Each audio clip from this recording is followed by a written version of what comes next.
I could have been twice as rich if I hadn't made one dumb mistake 50 years ago. That's not a complaint, it's a reminder. Getting rich isn't about brilliance, it's about avoiding stupidity. And stupidity usually comes dressed as urgency. People want to get rich fast. That's the oldest trap in the world. If you look around, most financial ruin has the same root cause: impatience. Gambling at the casino, playing the lottery, chasing hot stocks, leveraging to the eyeballs. It's all the same disease, wanting results before you've earned them. I've lived long enough to see the pattern repeat. In the 1920s, people thought the stock market was a money machine. In the 1990s, they thought internet stocks could only go up. In 2008, they thought houses never fall in price. Different decades, same stupidity. Getting rich slowly sounds boring, but boring works. If you keep your costs low, reinvest your earnings, and avoid catastrophe, wealth will creep up on you. Not because you're smart, but because you didn't blow yourself up. I grew up in the Great Depression. I saw families lose everything, not because they weren't hardworking, but because they took on too much risk when times were good. When the tide went out, they were naked. That memory burned into me early. Never depend on things staying wonderful. Assume they won't. Assume the worst will come, and be ready. That mindset alone will make you richer than 90% of people. I was never in a hurry. Buffett and I built Berkshire Hathaway brick by brick, deal by deal. No fireworks, no genius moves, just patience. The kind of patience most people can't stomach. If you want excitement, go to Las Vegas. If you want wealth, embrace boredom. The truth is, nobody wants to hear this. They want tips, hacks, shortcuts. But shortcuts and money usually lead to long detours and misery. I've seen rich men go broke because they couldn't sit still. And I've seen ordinary men grow wealthy just by saving steadily and owning productive businesses for decades. The gap wasn't intelligence, it was temperament. So here's the paradox. The fastest way to get rich is to stop trying to get rich fast. I didn't plan to become a billionaire. I simply stayed rational longer than most. I avoided envy, I avoided debt, I avoided drama, and I let compounding do the work. If that sounds dull, good. Dull is safe. Dull survives. Dull gets rich. The crowd never learns this lesson, but maybe you can, because getting rich slowly is the only way to stay rich forever. Of all the ways to ruin your life, envy is the most useless.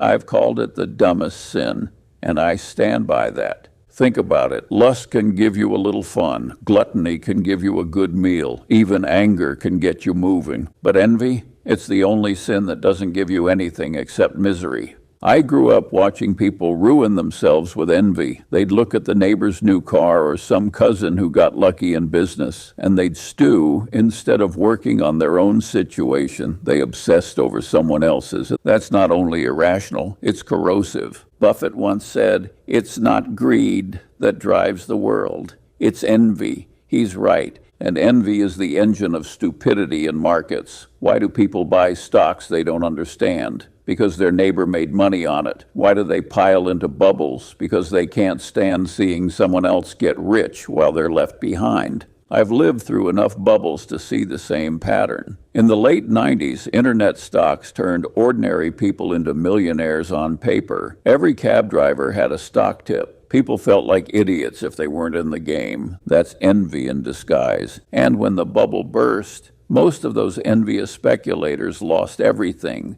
The cure for envy is simple. Stop playing other people's games. Play your own. If you're always measuring yourself against the next guy, you'll never feel rich, no matter how much money you have. I never cared if Buffett made more money than I did. Of course he did. He's Warren. But what difference does that make? I had enough. I lived well. I slept at night. That's real wealth. Some people say envy is natural. Maybe so, but so is dying young if you don't brush your teeth. The smart thing is to fight the natural stupidity in your brain. When you strip it down, envy is just ignorance about the basics of compounding. Because if you spend 30 years steadily compounding compounding your wealth, it doesn't matter what the guy next door is doing. Your results will be fine, better than fine. So here's my advice. The next time envy whispers in your ear, shut it up. Remind yourself that you're playing a long game. Remind yourself that envy has never made anyone rich. I've seen envy ruin reputations, destroy partnerships, and push smart people into dumb risks. I've never seen it produce happiness, not once.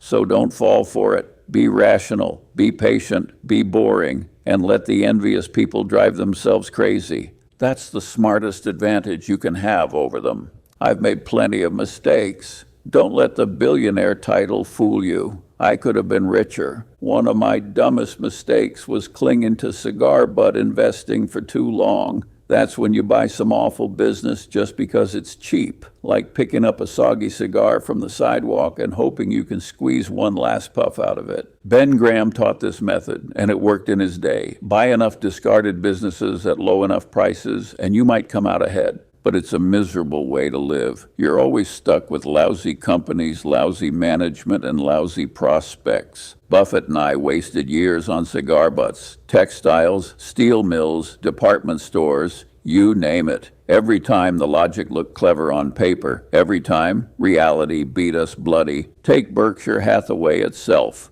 Buffett bought it as a cigar butt. Cheap, dying textile company. We should have walked away. Instead, it turned into an albatross. It took decades to repurpose Berkshire into the compounding machine it became. That mistake alone cost us billions in opportunity. Here's the thing. The world doesn't reward cleverness. It rewards discipline. The discipline to admit when a strategy no longer works. The discipline to stop digging when you're in a hole. I eventually learned this lesson. It's far better to buy a great business at a fair price than a fair business at a great price.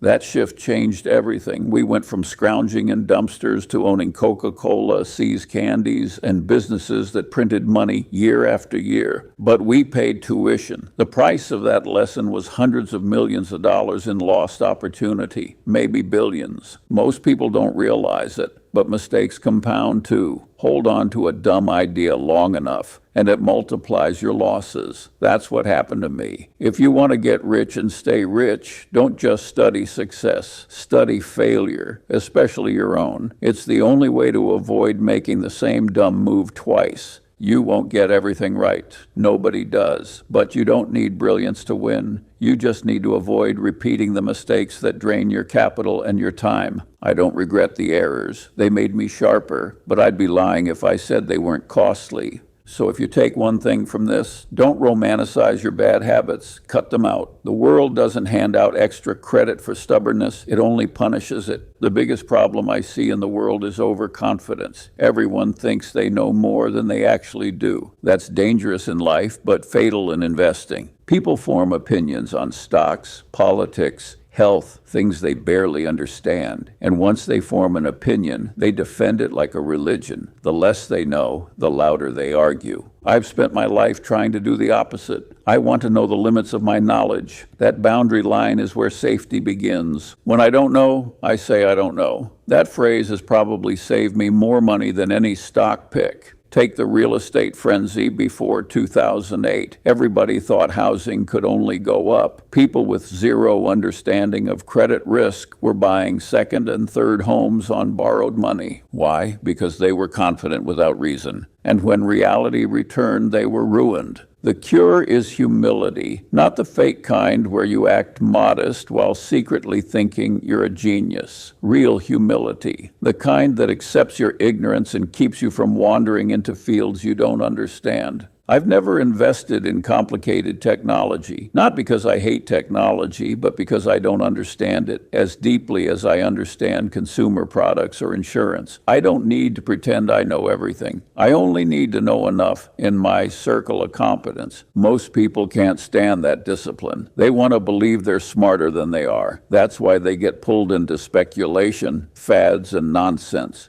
Here's the irony. The people who survive in the long run aren't the ones who know the most. They're the ones who admit what they don't know. I've said it before, it's not supposed to be easy. Anyone who thinks it's easy is stupid. And yet overconfidence convinces people they've cracked the code. Markets punish that arrogance, so does life. I've seen investors, lawyers, and politicians all destroyed by their inability to say, I was wrong. They'd rather double down on stupidity than admit uncertainty. That's pride, and pride is expensive. The smarter approach is simple. Stay inside your circle of competence. Don't bluff, don't kid yourself, and don't let ego make your decisions. You can go very far in life just by avoiding dumb mistakes born of overconfidence. That means biting your tongue, keeping your bets simple, and being content to let others chase brilliance. Because most of what looks like brilliance is just risk waiting to blow up. If you can remember that, you'll last longer than most. Most people spend their lives as careerists. They climb ladders, they polish resumes, they chase titles. That works fine if you want a comfortable salary. But if you want real wealth, you need ownership. There's a world of difference between working in a business and owning one. Employees get paid for their time. Owners get paid for results, sometimes forever. When I was a young lawyer, I billed hours.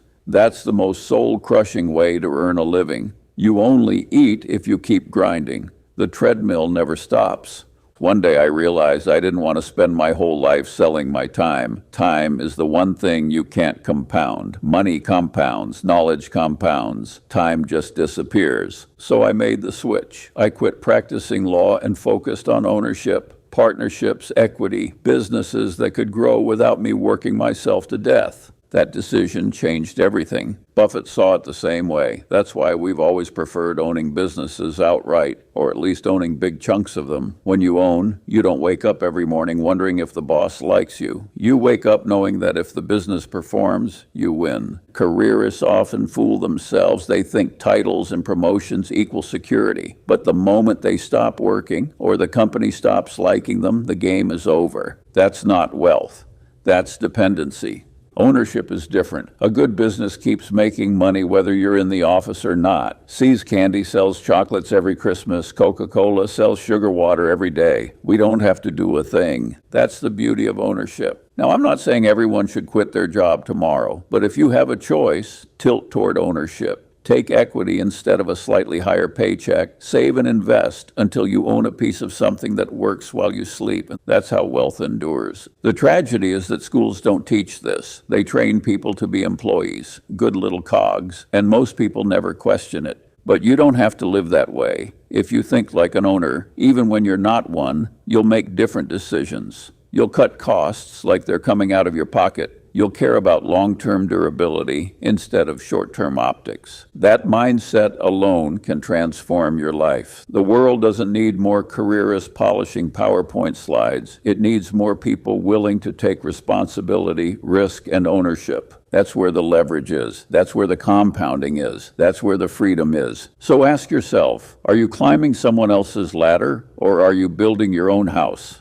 Answer honestly, and then act accordingly. I was born in 1924. That means I grew up in the wreckage of the Great Depression. People today have no idea how brutal it was. Families lost everything. Businesses disappeared overnight. Banks failed. And when they failed, your savings went with them. There was no safety net. I saw proud, capable men reduced to begging for work. I saw women stretching one chicken to feed a family of 6. And I learned early that prosperity is fragile. One bad cycle can wipe it out. That experience shaped me. It made me cautious. It made me allergic to debt. It made me suspicious of good times lasting forever. Most people forget history. They think crashes and panics are rare. They're not. They're part of the system. When you've lived through the Great Depression, you stop assuming the world owes you comfort. You plan for pain. You build reserves. You avoid dependence on rosy forecasts. Buffett and I always ran Berkshire with that mindset. Low debt, tons of cash, businesses resilient enough to take a beating. It looks conservative until the storm comes. Then it looks genius. In 2008, when everyone else was drowning, Berkshire was the one with dry powder. Why? Because we never forgot the lessons of the 1930s. We knew the tide would go out eventually, and we wanted to be the ones left standing. The Depression also taught me something else. Status games are stupid. When everyone's broke, nobody cares about your fancy car or your title. What matters is whether you can feed your family and survive another day. That perspective never left me. Modern society encourages consumption. Buy the bigger house, drive the flashier car, borrow to keep up with your neighbors. That's fine until the cycle turns. Then all that leverage becomes a noose. I prefer boring wealth, cash in the bank, productive assets, no panic when recessions hit. It's not exciting, but it keeps you alive. The Depression made me rational in a way textbooks never could. It burned into me the truth that survival is the first step to success. If you can't endure hardship, you won't be around for prosperity. So here's my advice. Don't assume good times are permanent. Don't rely on credit to prop up your lifestyle. Don't live so close to the edge that one downturn wipes you out. History may not repeat exactly, but it rhymes. And the rhyme of the Great Depression is clear. Only the cautious survived. If you want a simple formula for a good life, here it is. Avoid debt,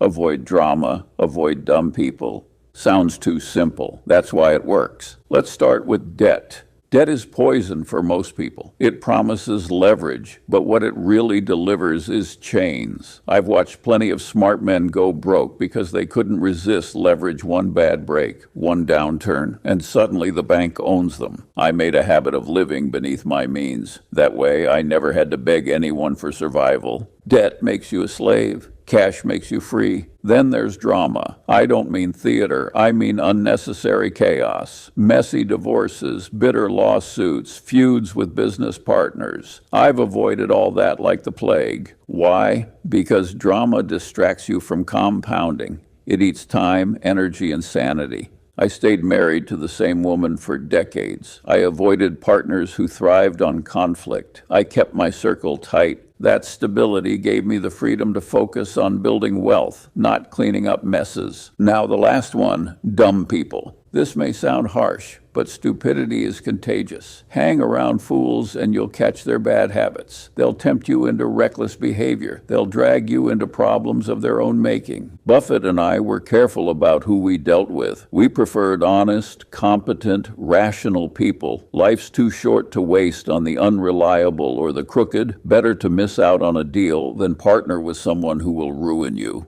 Most people don't realize how much misery comes from ignoring this rule. They marry the wrong person. They go into business with liars. They lend money to friends who never pay it back. All avoidable if you're willing to say no. That's the theme here. Saying no. No to debt. No to drama. No to dumb people. It doesn't make for a glamorous life, but it does make for a rich one and a peaceful one. Wealth isn't just about the numbers in your account. It's about freedom from unnecessary misery. Cut out the 3 Ds, debt, drama, and dumb people, and you'll already be ahead of 90% of the world. It's not brilliance, it's discipline, and discipline is more reliable than genius. People romanticize my partnership with Warren Buffett. They imagine 2 geniuses sitting in a smoke-filled room plotting brilliance. That's nonsense. What really happened is simpler. We had compatible temperaments. We avoided stupidity, and we were patient. That's it. No magic. What worked between us was trust. I never worried Warren was scheming behind my back. He never worried I'd run off with the money. That alone put us miles ahead of most business relationships. We also shared the same bias for rationality. Neither of us cared about following the crowd. If we thought something was dumb, we said so. If we didn't understand something, we passed. Another thing that worked. We enjoyed different things. Warren loves the details. He can read annual reports for 12 hours straight and be happy as a clam. I'm more interested in the big picture.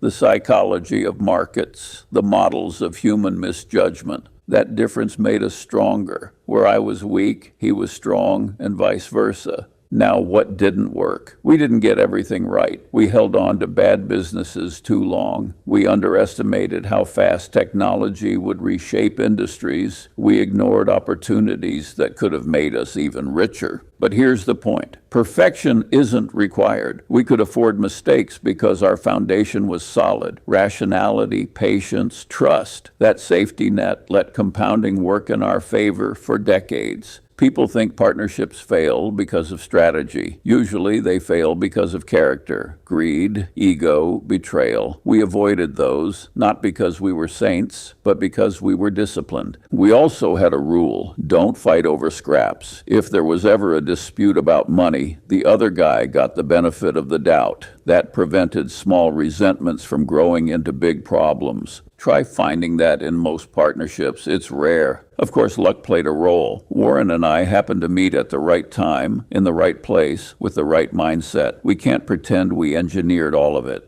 But the lesson is clear. Find partners who share your values, not just your goals. Goals change, values don't. If you have trust, rationality, and patience on your side, you don't need brilliance. And if you lack those things, no amount of brilliance will save you. That's what worked and what didn't between Buffett and me. Most people think getting rich is about finding the secret formula, some trick, some magic stock, some hidden door to fortune. That's wrong. The truth is far simpler and far less glamorous. Getting rich is mostly about avoiding stupidity and letting compounding do the heavy lifting. If you save consistently, invest in productive assets, avoid debt, and don't blow yourself up, you'll end up rich. Not instantly, not dramatically, but inevitably. That doesn't sound exciting, which is why people ignore it. They want drama, they want stories of overnight billionaires, but those stories usually end in bankruptcy court.